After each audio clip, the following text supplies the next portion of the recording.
नमस्कार दोस्तों, आइए सुनते हैं अज्ञे के द्वारा लिखी कहानी चिड़ियाघर।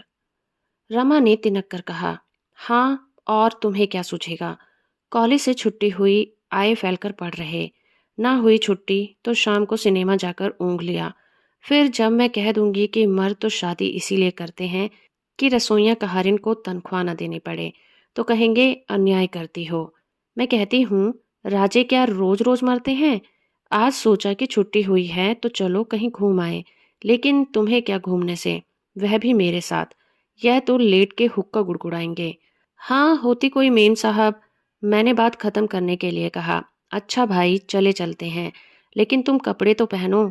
मैं भी जरा 5 मिनट सिगार पी लूं। सिगार के नाम से रमा फिर भड़क उठी, लेकिन मैंने उसके कहने से पहले ही हाथ जोड़ दिया। वो पीली साड़ी पहनना, काले किनारे वाली, तुम तो कभी अच्छा कपड़ा पहनती ही नहीं अब। रमा ने भीतर भीतर पिघल कर लेकिन बाहर से और कठोर बनकर कहा, तुम लाके भी तो नहीं देते कभी। और चली गई। मैंने संतोष की एक लंबी सांस ली और आराम कुर्सी पर टांग फैलाकर लेट गया। बात यह थी कि उस दिन अपने राजा साहब के ससुर के राजा की मृत्यु के कारण कॉलेज बंद हो गया था और मैं लौट आया था। मन में आया घर चलकर पड़े पड़े ऊँघा जाए। ऐसा मौका भी कब मिलता है। इतवार को छुट्टी होती है तो पढ़ाई के नोट रगड़ते रगड़ते नष्ट हो जाती है, लेकिन श्रीमती को यह कब मंजूर है। उनका आग्रह हमेशा यही रहता है, चलो कहीं घूमने चलें। सुबह हो, शाम हो, दोपहर हो, गर्मी हो, बारिश हो, उन्हें एक ही धुन रहती है, घूमने चलो। और घूमने भी कहाँ? बाग नहीं, नदी नहीं, शहर में नहीं, चलो चिड़ियाघर। लड़ने लगेंगी तो बप्पा रावल भी सामना नहीं कर सकेंगे। लेकिन टेस्ट बिल्कुल बच्चों का सा है। मुझे चिड़ियाघर के नाम से चिढ़ है। आज तक राम की बात नहीं मानी है मैंने, सो इसीलिए चिड़ियाघर भी कोई देखने की चीज है? दुर्गंध से नाक सड़ती है। आज भी मुझे उम्मीद है वह कहेगी चलो चिड़ियाघर देख आएं। उसने नहीं कहा, तभी मैंने घूमने चलना स्वीकार कर लिया। यद्यपि मुझे निश्चय नहीं था कि अब भी रास्ते में कहीं कह बैठेगी कि चलो चलें और हाथ पकड़कर घसीट न ले चले। मैं आराम कुर्सी में पड़ा सिगार के कश खींचने लगा। शिगार बढ़िया थे। यद्यपि अब की बार रमा खरीद कर लाई थी। इस महीने के घर खर्च चलाने का जिम्मा उसने लिया था और शर्त थी कि मुझसे अच्छा चलाएगी और किफायत से। मैं ऊँघने लगा। रमा से हारना भी कुछ मीठा मीठा सा लगने लगा। रमा ने आकर कहा, चलो चलो चलो। मैं हड़बड़ा कर उठ बैठा। कहाँ चलें? चिड़ियाघर और कहाँ? जाने कब से कह रही हूँ, कहकर रमा मेरी ओर देखकर मुस्कुराई। हव्वा ने जब आदम को वह वर्जित फल खाने को कहा होगा, तब वह भी ऐसे मुस्कुराई होगी। और हव्वा के पास वह काले बॉर्डर वाली पीली साड़ी भी नहीं थी। मैंने एक लंबी सांस लेकर कहा, चलो। बाहर बादल छाए हुए थे, हवा चल रही थी, मौसम भी अच्छा था। हम लोग तांगे में बैठकर चिड़ियाघर पहुंचे। रमा ने बटुआ खोलकर 4 आने की मूंगफली और चने लिए और बोली, जानवरों को खिलाएंगे। मैं मुस्कुरा दिया और आगे बढ़ा। इधर नहीं बाबू, उधर। मेरे कंधे के बिल्कुल पास किसी ने कहा। मैंने घूमकर देखा। एक दड़ियल बुढ़ा खाकी कपड़े पहने हुए खड़ा था और मुझे कह रहा था, इधर नहीं बाबू, इधर। मैंने पूछा, तुम कौन हो? मैं गाइड हूँ। मेरे साथ आइए, मैं दिखाऊंगा। और वह आगे चल पड़ा। हम भी कुछ अनिच्छा से पीछे हो लिए। मैं चाहता था कि मेरे साथ सिर्फ रमा ही हो। मैंने कहा, चिड़ियाघर में गाइड? आज तक तो नहीं सुना। उसने बात काट कर कहा, मैं चिड़ियाघर की एक एक बात जानता हूँ। आपको वह हाल सुनाऊंगा कि फिर कभी चिड़ियाघर देखने की जरूरत नहीं पड़ेगी। कहकर उसने बड़ी तीखी दृष्टि से रमा की ओर देखकर मुस्कुरा दिया। मैंने मन ही मन हंसकर कहा, बुढ़ा बड़ा घाघ है। और उसने मानो मेरे विचार पढ़कर स्वर मिलाकर कहा, हाँ, समझ लीजिए कि मैं चिड़ियाघर की आत्मा हूँ। बंदर, ये आप कहते हैं। 2 कटघरों में बंदर बंद थे। 5-6 तरह के एक में, वहीं 5-6 तरह के दूसरे में। कुछ नीचे रेत में, कुछ बीच में गड़ी हुई पानी की नाद के किनारे और कुछ दोनों कटघरों के बीच जंगलों से सट कर बैठे हुए थे। अधिकांश ऊपर आकाश की ओर देख रहे थे। रमा ने मूंगफली फेंकी। 2-1 ने सुस्त चाल से आकर उठा ली। तब मैंने देखा कि अधिकांश बंदरों के शरीर पर खुजली हो रही है। कईयों के बाल झड़ रहे हैं और कुछ ने बदन छील छील कर घाव कर लिए हैं। एकाएक ग्लानि से भरकर मैंने कहा, चलो चलें। गाइड ने कहा, देख लिया आपने? अब मैं दिखाऊं? आपने पहचाना? 2 कटघरों के बंदर में कुछ फर्क है। एक में नर है और दूसरी में मादा। ये हिमालय के बंदर हैं। यहाँ की गर्मी में इनका रहना मुश्किल है, लेकिन ज्ञान के लिए ये कष्ट जरूरी है। आदमी के ज्ञान के लिए जानवरों का सुख क्या चीज है। यहाँ सबको खुजली हो गई है, और जो बच्चे पैदा हुए हैं वे और भी रोगी हुए हैं। रेत में पड़े वे शून्य आंखों से बाहर देखा करते थे, उस पीपल की छाह की ओर। उनके शरीर से निकली हुई पीप से यह जगह सड़ रही थी। एक दिन राजा साहब आए।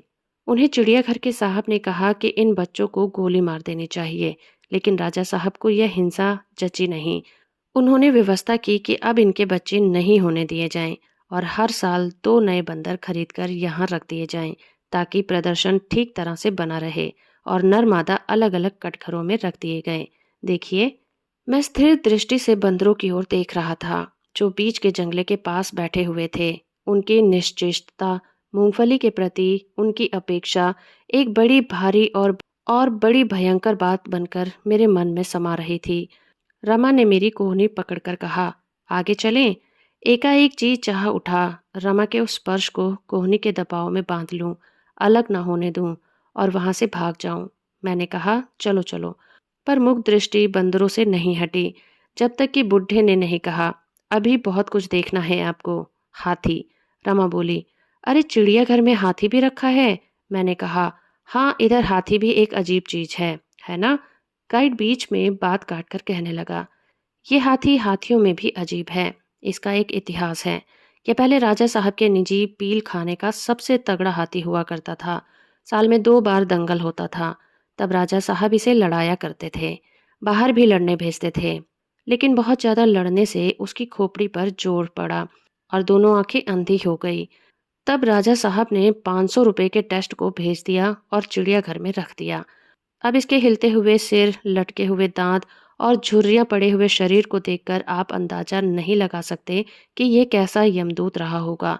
लेकिन देखिए, कहकर उसने हाथी के पेट के पास लटकती हुई चमड़ी को पकड़कर कहा, ये देखिए, फुट फुट भर लटक रही है। अब इसमें अगर मांस और पेठे होते तब।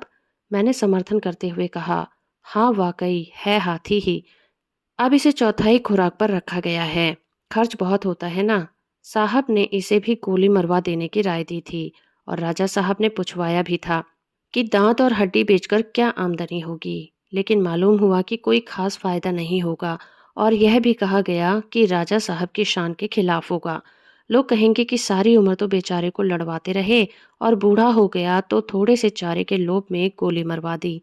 इन दोनों बातों पर ध्यान रखकर राजा साहब ने धर्म का विचार करके ये तजवीज नामंजूर कर दी। रमा ने मुट्ठी भर मूंगफली खिलाई। हाथी शायद गंध से पहचान गया कि खाने को दिया जा रहा है, लेकिन सूंड से टटोलकर भी नहीं पहुंच सका। जब एकाएक उसने सूंड लटका दी और वे बहती हुई कीचड़ वाली आंखें शून्य पर जमाकर रह गया, मानो कह रहा हो, भूखे तो मरना है, तब खाई तो क्या, न खाई तो क्या। मेरे मन में अपने पूर्ववर्ती प्रोफेसर डॉक्टर कृष्ण का चित्र घूम गया, जो बीमार हो जाने के कारण छुट्टी ना पा सके थे और डिसमिस कर दिए गए थे।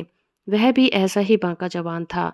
लेकिन जब उसने मुझे कहा था, मेरा कुछ भरोसा नहीं है, बीमे की रकम वसूल करने में उनकी स्त्री की मदद करना, रियासत की कंपनी है, और चुप होकर मेरी ओर देख लिया था, तब मैंने रमा से कहा, तुमने क्या हाथी भी नहीं देखा? और बांह पकड़कर आगे खींच ले चला। तोते। गाइड बोला, पहले इधर। मैंने कहा, दिखाने का कुछ तरीका भी है, हाथी के बाद तोते। वह बोला, मेरा तरीका आप अभी नहीं समझते। मैं किताबी कीड़ा तो नहीं हूँ। मैं आपको चिड़ियाघर के जानवर नहीं, उसकी आत्मा दिखा रहा हूँ।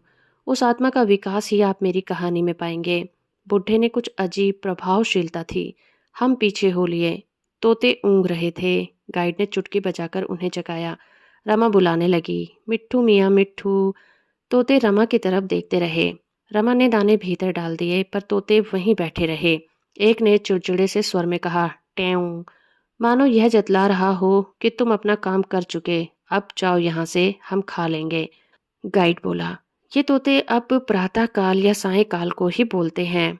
जब ये पहले पहल चिड़ियाघर के लिए खरीदे गए थे तब बोलते थे, लेकिन खरीद कर भीतर रखे जाते ही वे चुप हो गए। हिलाने डुलाने, बुलाने पुचकारने और भूखे रहने तक का कोई असर नहीं हुआ। तब राजा साहब ने उस सौदागर को बुलाया जिससे तोते खरीदे गए थे, और जवाब तलब किया।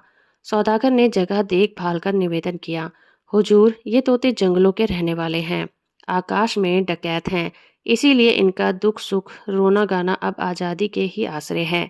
यहाँ इन्हें इनकी झलक भी नहीं मिलती। आप इनके रहने के लिए ऐसी जगह बनवाइए जहाँ सामने दीवारें ना हो, आगे खुला नज़ारा भी हो और ये सूर्योदय भी देख सकें और सूर्यास्त भी। उस आज़ादी से इनका नाता नहीं टूटना चाहिए जो इनका जीवन है। राजा साहब को बात जची नहीं, लेकिन तोते सुंदर थे और 400-500 रुपए में खरीदे थे।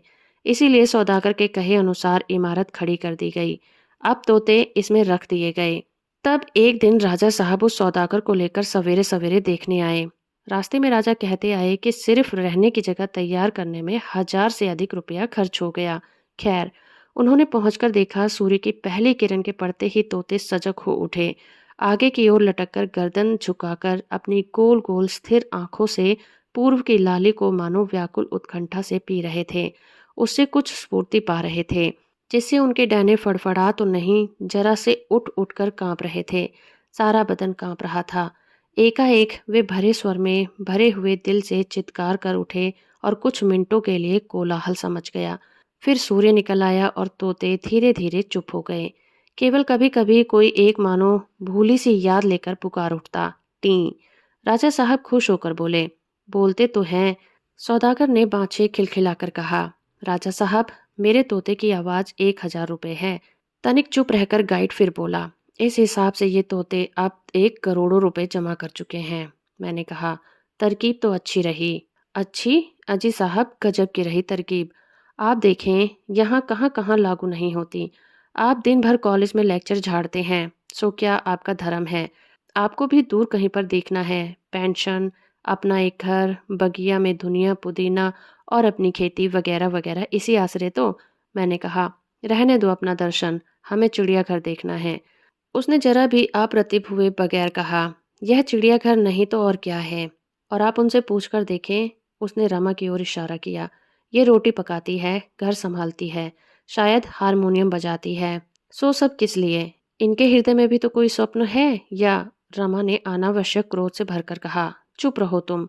लेकिन मैंने देखा, उसकी आंखों में कुछ घना सा घिराया है, जिसे मैं समझ नहीं सका। शेर। रमा की फटकार का शायद उस पर कुछ असर हुआ। तभी जब हम शेर के कटघरे पर पहुंचे, तब उसने धीरे से कहा, यह देखिए। और कटघरे के सीकचे में लगे हुए बोर्ड की ओर हमारा ध्यान खींचा कि राजा साहब ने चिड़ियाघर के लिए भेंट किया है। गुजरात के जंगलों में इसे राजा साहब ने पुरुषार्थ से पकड़ा था। हमने शेर को देख लिया। वह रेत में गड्ढा सा खोदकर उसमें बसी हुई नमी की शीतलता पकड़ने के लिए उसमें ठोड़ी सटाए हाँफ रहा था। उसकी अधखुली आंखें करुणा से हम लोगों की ओर देख रही थी, मानो कह रही थी, मैं भी कैद में हूँ, नहीं तुम लोग ही क्या चीज। और यह देखकर हम लोग आगे बढ़ने लगे। गाइड ने कहा, राजा साहब के पुरुषार्थ की कहानी है, शायद आपको दिलचस्पी हो। उसका स्वर ऐसा निरीह था, मानो जोड़ रहा हो, स्वयं मुझे कोई दिलचस्पी नहीं है। हम कहानी को ललच गए। मैंने कहा, कहो।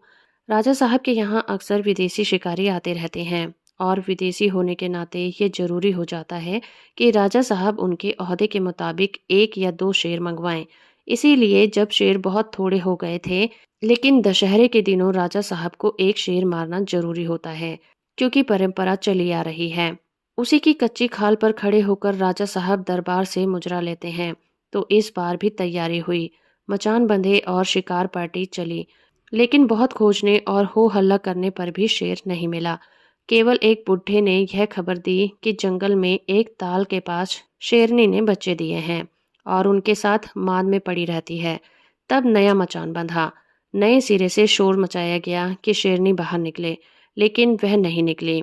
आखिर राजा साहब ने अपने 2 नौजवान शिकारियों को हुक्म दिया कि वे माद के पास जाएं और शेरनी को भड़काएं।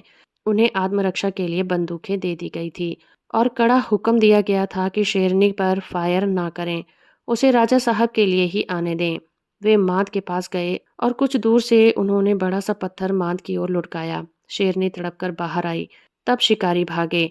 एक तो निकल गया, लेकिन दूसरे पर शेरनी का पंजा पड़ा और वह गिर गया। बंदूक अभी उसके हाथ में थी और शायद वह गोली चला भी सकता था, लेकिन राजा साहब की आज्ञा नहीं थी। राजा साहब ने 3-4 फायर किए। शेरनी मर गई। घायल शिकारी को उठा ले गए। राजा साहब ने अपने निजी डॉक्टर से उसका इलाज कराया, लेकिन वह 7वें दिन मर गया। मैंने कहा, लेकिन ये शेर, इसकी तो बात ही नहीं हुई। हाँ, शेरनी के 2 बच्चे पकड़ लिए गए। राजा साहब ने खुद मान में घुसकर पकड़वाए। उनमें से एक शेर है जो आप देखते हैं। हम आगे बढ़ गए। ऊदबिलाव, यह ठंडे देशों का जानवर है। यह ठंडे देशों का जानवर है। इनसे यहाँ की गर्मी सही नहीं जाती, इसीलिए पहले इसके लिए खास तौर से कुएं का ठंडा पानी लाया जाता था, लेकिन अब वह बंद कर दिया गया है। तभी देखिए, वह पानी से बाहर बैठकर हाँफ रहा है। शायद हवा के झोंके से बदन कुछ ठंडा हो। मैंने कहा, उसके पैर में क्या हुआ है? पैर में रक्त बह रहा है। रमा बोली, यही है ना जो हौज में से पैसे निकाल लाता है। गाइड ने कहा, हाँ, आप दोनों के प्रश्नों का एक ही उत्तर है। मैं अभी कहता हूँ, ठहरिए, पैसा मत डालिए। रमा रुक गई। गाइड ने कहा, जब से ये यहाँ आया है तभी से ये पैसे निकालने वाला खेल शुरू हो गया है। ऊदबिलाव तो पानी का जानवर है, मच्छी मेढक खाता है, लेकिन यहाँ उसे छींछड़े दिए जाते थे और उन्हीं के पीछे वह पानी में भागता था। लोग पैसे फेंकते तो खाते समझकर वह उन पर भी झपट्टा मारता, लेकिन निराश होकर उसे किनारे पर ला रखता। सब लोग अपने पैसे उठा लेते। इसी तरह वह सद भी गया।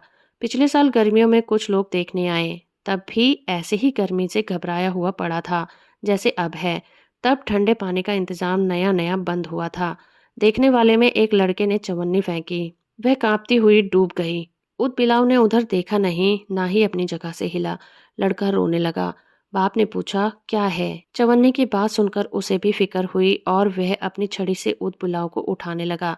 थोड़ी देर में ऊदबिलाव ने उसकी उपेक्षा की, लेकिन जब उसने देखा कि उपेक्षा से छुटकारा नहीं मिलता है, तब क्रुद्ध होकर फुसफुसाने और दांत दिखाने लगा। लड़के के पिता तो हताश हो रहे थे, पर चचा भी साथ थे। वे बम्बई के एक मिल में मैनेजर थे और काम निकालना जानते थे। बोले, मैं देखता हूँ कैसे नहीं लाता। उन्होंने जेब से चाकू निकालकर छड़ी के आगे बांधा और उसे ऊदबिलाव को चुभाने लगे। ऊदबिलाव झपटा और चाकू उसके पैर में लगा। उसने और भी गुस्से से वार किया, तब चाकू आंख में भी लगा। तब उसने पराजित होकर डुबकी लगाई और चवन्नी बाहर लाकर रख दी। तभी से पैर पर जख्म ठीक नहीं होता। जब कभी वह पानी में जाता है तो खून की एक लहर खिंच जाती है और आंख का जख्म तो गंदा हो गया था, जिससे आंख भी नष्ट हो गई।